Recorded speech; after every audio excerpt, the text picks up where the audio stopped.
Chapter 20. The Death Games. The silverfish, as I later learned such assassin devices were called, rushed towards me at frightening speed. The only noise was the quick scuttle of its legs.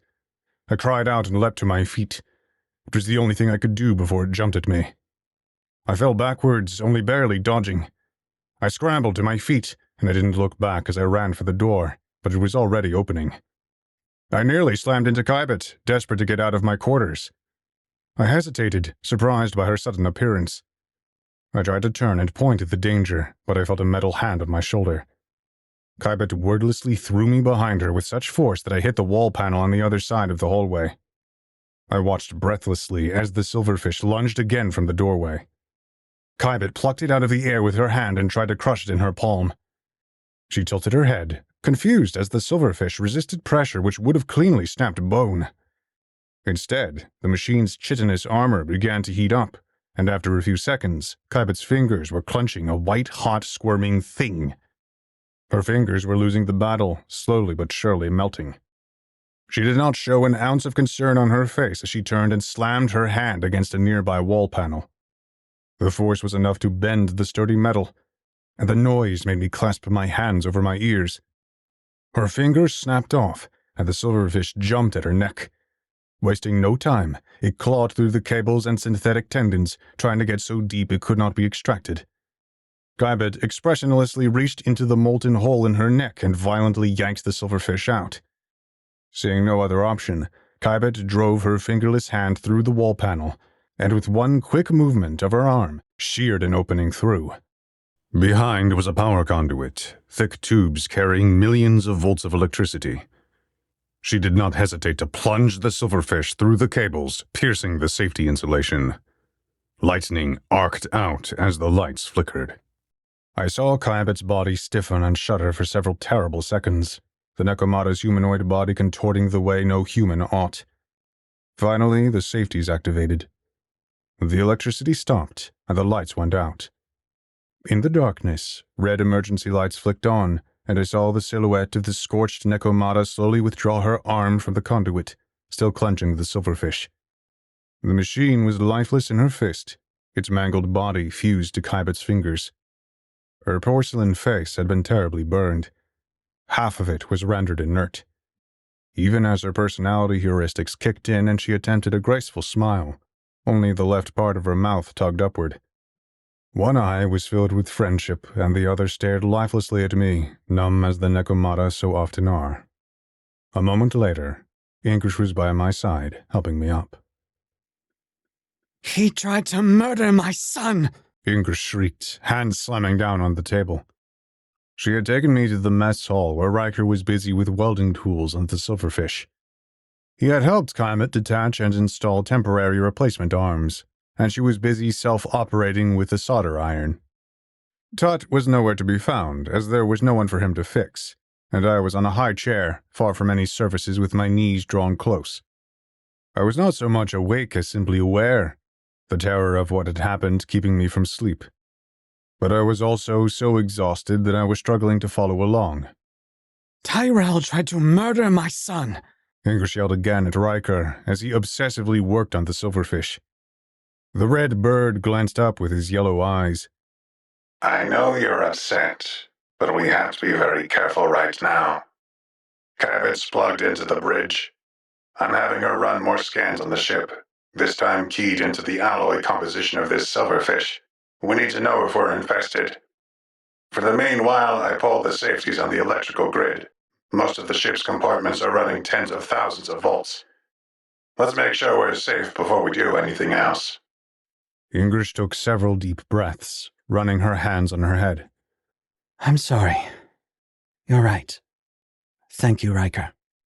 "Always here to help," Riker mentioned as he turned back to the silverfish. With a pair of tongs, he lifted part of the machine's exoskeleton and examined it closely. "It's none of my business, but I feel I ought to ask. Do you intend on breaking your promise to Amon?" Ingrish's fingers clawed against the table. "Tyrell tried to murder my son." She spoke as if that answered the question. Riker was silent for a long moment as he poked through the innards of the silverfish. I didn't look, but I imagined the machine's guts were no less horrifying than the outside. Riker picked up some bizarre mechanism I couldn't recognize and examined it closely. You know, it's weird how Amon has a knack for finding people like us.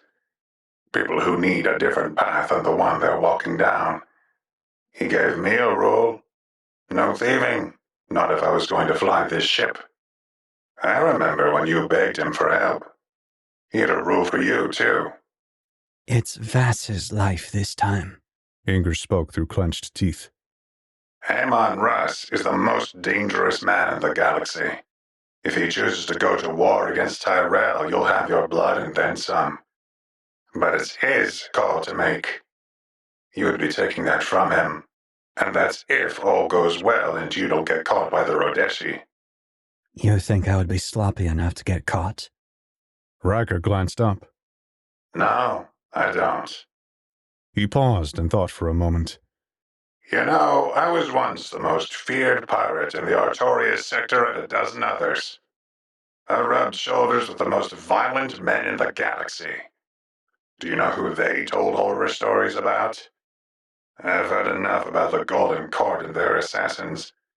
What they trained you to do.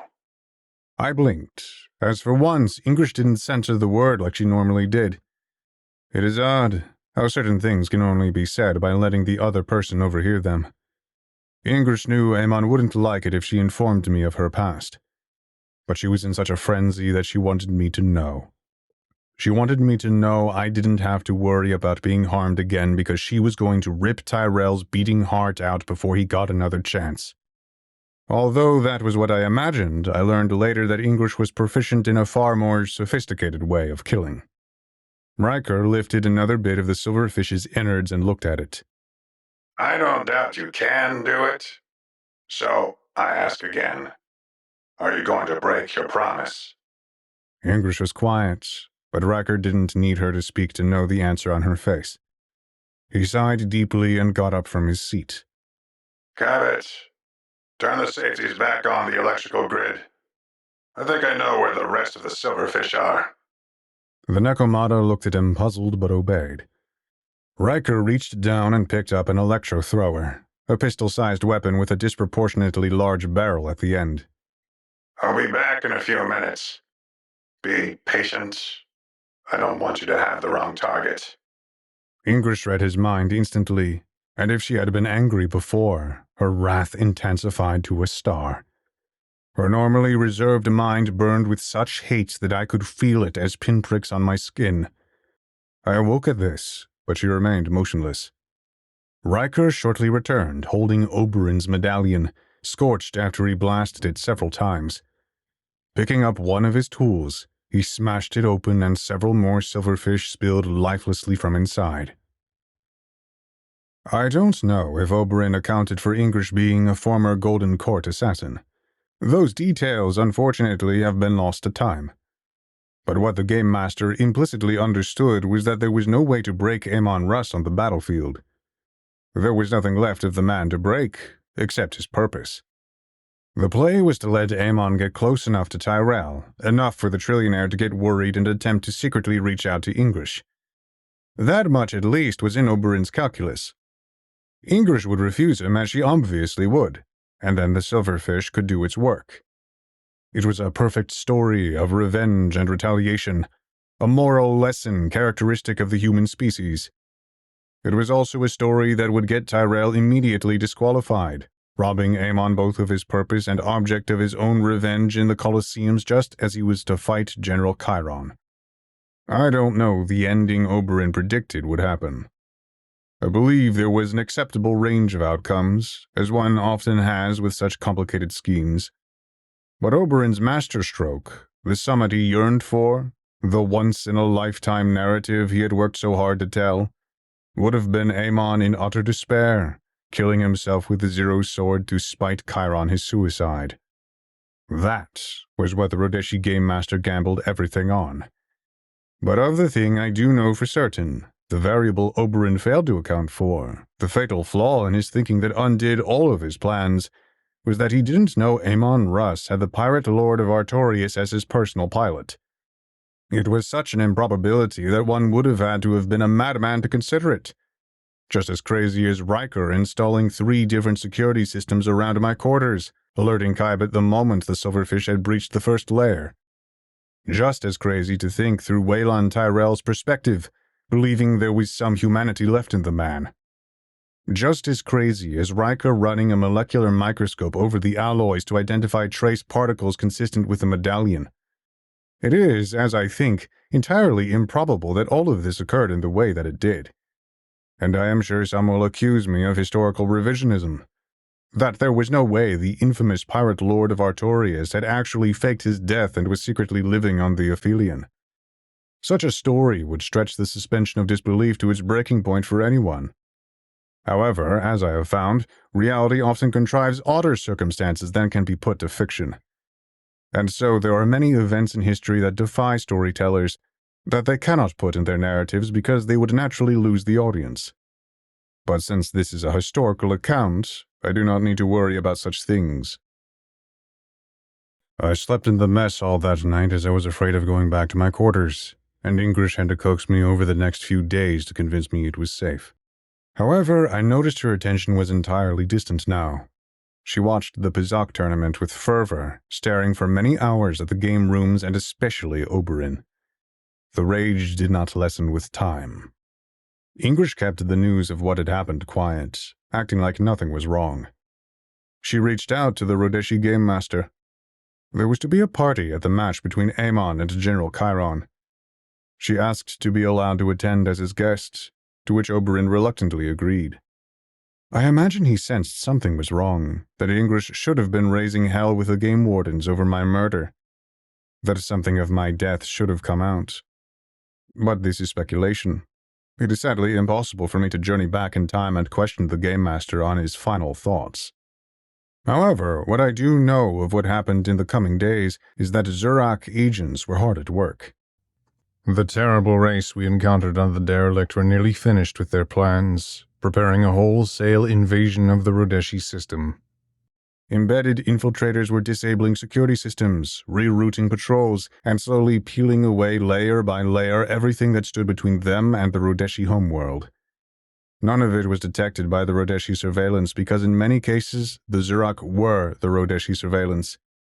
They had planted fusion bombs on the Void Aegis, the most critical defense infrastructure of any solar system.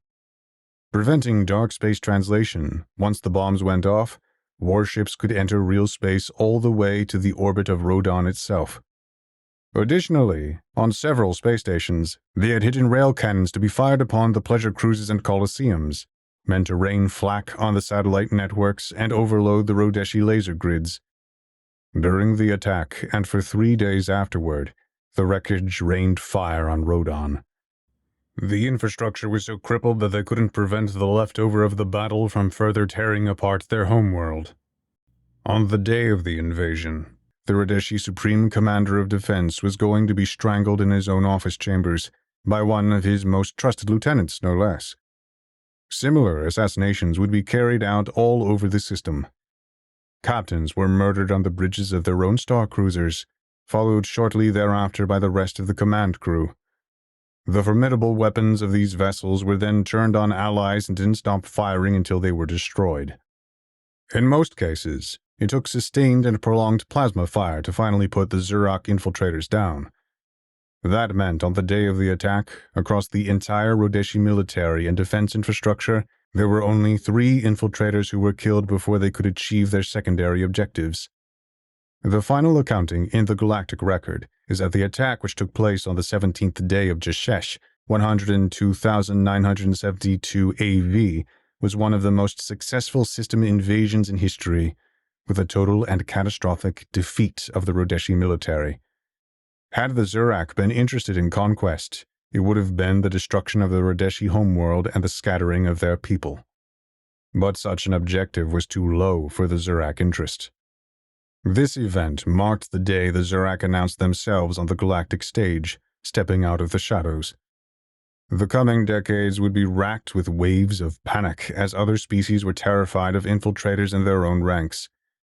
Technologies were developed to detect Zurak subversion, Trillions of heat units spent in fear of such an attack ever happening again.